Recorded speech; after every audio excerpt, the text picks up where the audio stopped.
I came back from town, whistling to myself, expecting the usual peace of my farm, the gentle rustling of the wind through the fields, the distant mooing of my bulls, and the familiar scent of fresh earth. But the moment I pulled into my driveway, my blood pressure spiked like a rocket. My front pasture, my personal land, had been transformed into what could only be described as an upscale suburban circus. Tents, lawn chairs, picnic blankets. There were at least 40 people lounging around, sipping mimosas, nibbling on charcuterie boards, and laughing as if they had paid admission to my property. Kids were running through my vegetable garden, trampling the rows I had painstakingly cultivated for months. And there, standing in the center of it all, directing traffic like she owned the place, was Diane Whitmore. I threw my truck into park so hard the tires skidded on the dirt. My farm dog, Duke, leapt from the passenger seat, barking as he sensed my fury. I slammed the door shut, my boots hitting the ground with purpose. People barely noticed me at first, too busy clinking their glasses and flipping their gourmet burgers on portable grills. But when I strode up to Diane, my fists clenched at my sides, she turned to face me with a smug little smile, the kind that made my fingers itch to grab the nearest water hose and spray her straight into next week. "Oh, Jake," she said, feigning surprise as if she hadn't orchestrated this entire disaster. "You're back early. We were just enjoying this beautiful weather on your lovely land." I stared at her, my mind struggling to process the sheer audacity it must take to set up an entire HOA picnic on someone else's private farm without so much as a courtesy call. "What in the hell?" I said slowly, forcing down the rising growl in my throat. "Do you think you're doing on my property?" Diane chuckled, waving a manicured hand. "Oh, don't be so dramatic. We're just having a little neighborhood get-together. The community needed a fresh, scenic place to bond, and frankly, your farm is much more picturesque than the community park." I took a step closer, lowering my voice. "You mean the community park that you personally had a hand in shutting down because you wanted to build a decorative pond instead?" She blinked at me, unbothered. "Details.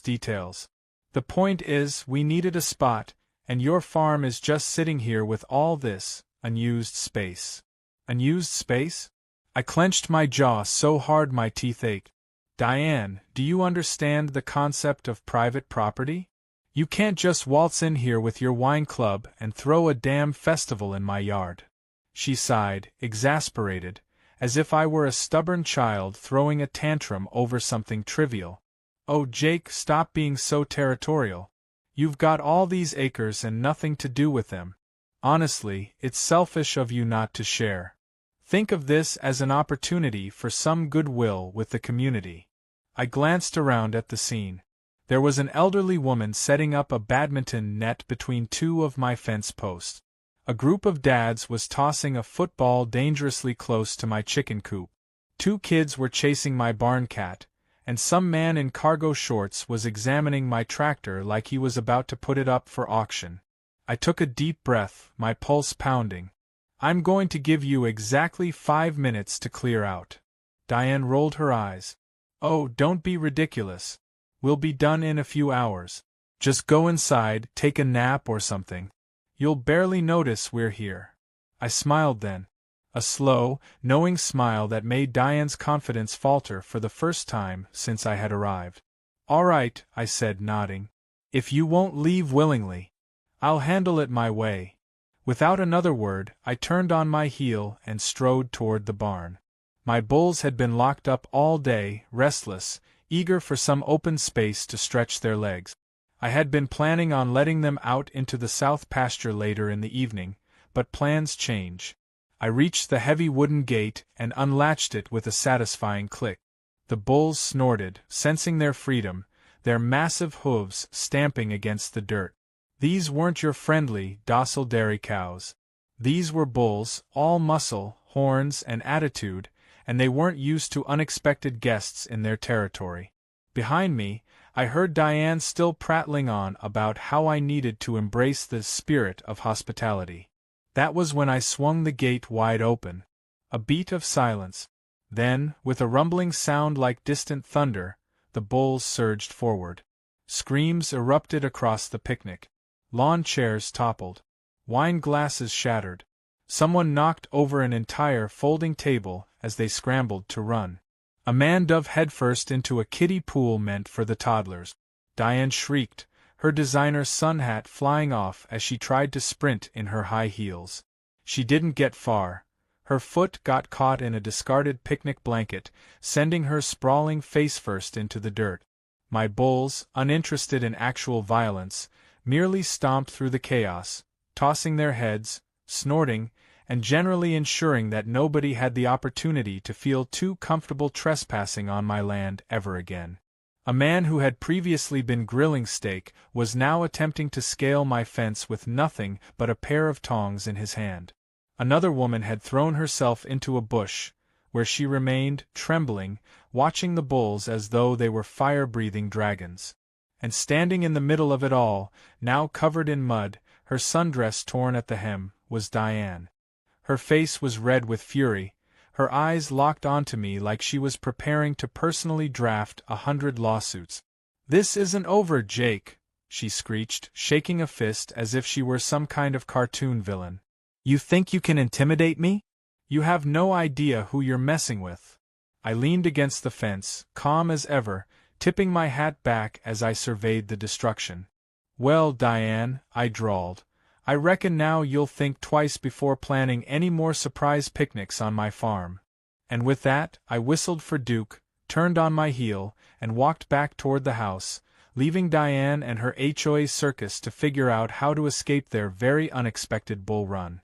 Diane was still fuming by the time the last of her picnic crew limped off my farm. Some of them had lost shoes in the mud, others had wine-stained shirts from panicked collisions, and one particularly unlucky man had a streak of barbecue sauce down his leg, courtesy of an upturned grill. The bulls, now satisfied with their brief reign of terror, had retreated to their usual grazing spots, their tails flicking lazily as if they hadn't just caused a suburban exodus. I leaned against my truck, arms crossed, watching Diane struggle to compose herself. Her once pristine sundress was streaked with dirt, and a single piece of lettuce clung to her hair like a badge of humiliation. Her nostrils flared as she whipped out her phone, stabbing at the screen with a vengeance. "You'll regret this, Jake," she seethed, not even looking up. "I swear on everything you will pay for this." I shrugged. "Only thing I regret is not grabbing a beer to enjoy the show." She shot me a glare so sharp I thought it might pierce through my skull. Then, with a dramatic huff, she turned on her heel and stomped toward her car, muttering under her breath the whole way. The rest of the HOA members scurried after her, eager to escape the nightmare I had just unleashed upon them. I figured that was the end of it. I figured wrong. 2 days later, I woke up to the sound of Duke barking his head off. I threw on my boots and stepped out onto the porch, only to find a police cruiser parked in my driveway. A stout officer stood beside it, arms folded, expression unreadable beneath the brim of his hat. "Morning, Jake," he said, nodding at me. "Morning, Sheriff," I replied, stepping down the porch steps. "Something I can help you with?" He exhaled sharply, rubbing the bridge of his nose. "Got a complaint filed against you. Reckless endangerment, property damage, public disturbance." I blinked at him. "Public disturbance? I live on a damn farm." He gave me a pointed look. "You released a herd of bulls on a group of people." I smirked. "A group of people who were trespassing on my land." He sighed. "Look, Jake, I know how Diane is. And trust me, between you and me, I wouldn't trust her to lead a bake sale, let alone an HOA. But she's pressing hard on this. Got her lawyer friend filing paperwork, making it sound like you nearly started a stampede straight through town." I crossed my arms, the amusement draining from my face. "So what, she wants me arrested?" "Not quite. But she sure as hell wants to drag you into court over it." I let out a slow breath, staring past the sheriff toward the open fields beyond. I should have known Diane wouldn't take the loss quietly. The woman was like a bad rash. Just when you thought you'd gotten rid of her, she flared up worse than before. "All right," I said, cracking my knuckles. "She wants a fight?" She's got one. 2 days later, I found myself in the middle of a town meeting. It was held in the old community center, a place that hadn't seen this much action since the Great Bake-Off scandal of '09, when Mrs. Abernathy accused Mr. Turner of using store-bought pie crust. The room was packed with locals, half of them farmers who had known me since I was knee-high, and the other half were HOA members who looked at me like I was some kind of unhinged outlaw. Diane sat near the front, a smug smile plastered across her face. She had cleaned up since her mud-soaked humiliation, but there was still an air of tension in her posture, like she was holding onto her grudge with both hands. Next to her sat Todd, a slick-haired attorney who looked like he charged by the breath. The mayor, an older man who had been in office so long that nobody remembered voting for him, cleared his throat and leaned forward. "All right, folks, let's get to it. Seems we've got ourselves a bit of a situation between Jake and the HOA." Diane shot to her feet. "A situation? This is a disgrace. A crime." She turned to the crowd, eyes wide with righteous indignation. This man released wild, dangerous animals on innocent citizens. My friends could have been seriously injured, or worse. I snorted, loud enough for the room to hear. "Wild animals? Lady, they're bulls, not rabid wolves." Diane ignored me, whipping out a stack of papers. "I have here witness statements, video footage, and a formal legal complaint. This behavior was reckless, unprovoked, and—" "Unprovoked," I cut in, stepping forward. "You invaded my land. Without permission. Brought 40 people with you. Trashed my property. And then had the nerve to act like I was the problem." The farmers in the room muttered in agreement, a few nodding along.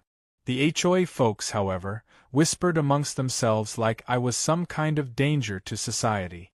Todd, the lawyer, stood up then, buttoning his suit jacket like he was about to deliver the case of the century.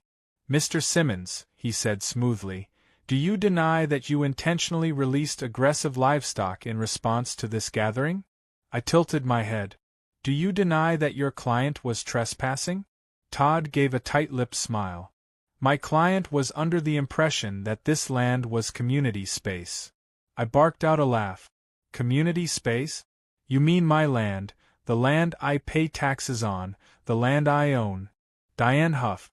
"It was an honest mistake." I leveled a glare at her. "Funny how your honest mistake involves setting up grills, tents, and decorations like you planned the whole thing days in advance." The room fell silent. Even some of the HOA members looked at her sideways now.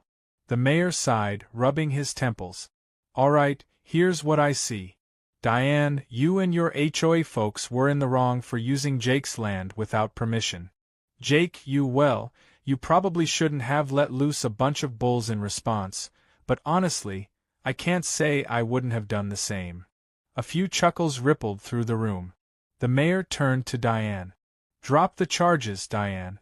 You know damn well you don't have a case, and if you try to push it, I'll make sure everyone in this town knows exactly what kind of person you are." Diane stiffened, her lips pressed into a thin line. For a moment I thought she might actually explode.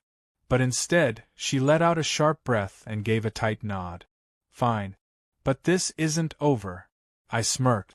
"It never is with you, is it?" With a dramatic flourish, she grabbed her purse and stormed out, her HOA loyalists trailing behind. I turned to the mayor. "Guess that's settled then?" He chuckled. "For now. But I'd keep an eye on her. That woman holds grudges like a damn snapping turtle." I shook his hand and left the meeting with a satisfied grin. Diane thought she had won the battle. She had no idea the war had just begun. Diane didn't take the loss quietly. That much was obvious when I woke up the next morning to find a stack of official-looking papers stuffed into my mailbox. I pulled them out, flipping through the pages with a scowl. Property dispute. She was actually trying to claim that a portion of my land wasn't legally mine, that some old zoning technicality made it community property. I let out a slow breath, resisting the urge to crumple the papers into a ball and feed them to my bulls. Instead, I grabbed my truck keys and drove straight to the county records office. If Diane wanted to play legal games, I'd play back. The clerk behind the desk was an old friend, Mrs. Barlow, who had been working there since before I was born. She peered over her glasses when I handed her the papers, her lips pressing into a thin line as she skimmed them. "Oh, she's desperate," she muttered, flipping through the records on her desk. "I remember this land being properly deeded to your family, clear as day." "Think she's got anything to stand on?" I asked, leaning against the counter. Mrs. Barlow scoffed. "Not unless she's found a time machine and gone back 70 years to change the documents." She pulled out an old, worn file and set it in front of me. "Your grandfather won this land fair and square in a legal property transfer. The only thing Diane has is wishful thinking." I grinned. Perfect. That should have been the end of it. But Diane wasn't the type to go down without a fight. She had money, influence, and just enough legal know-how to be a pain in my backside. A week later, I got served with an official lawsuit. She wasn't just claiming part of my land. She was trying to sue for damages, claiming my bulls had caused emotional distress and endangered public safety. The amount she was asking for was absurd, but that wasn't the point. She didn't care about the money. She just wanted to make my life miserable.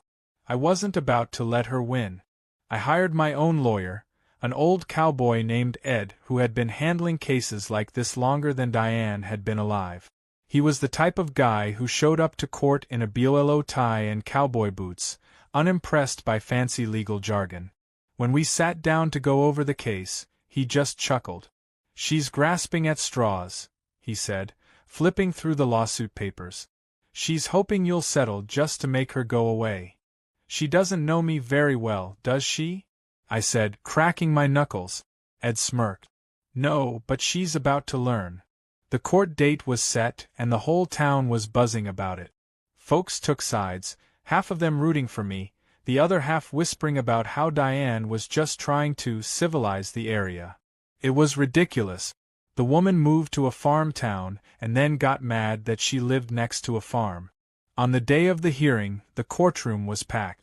Diane showed up looking smug, wearing a sharp business suit that probably cost more than my monthly mortgage. Her lawyer, Todd, was by her side, shuffling papers like he had something important to say.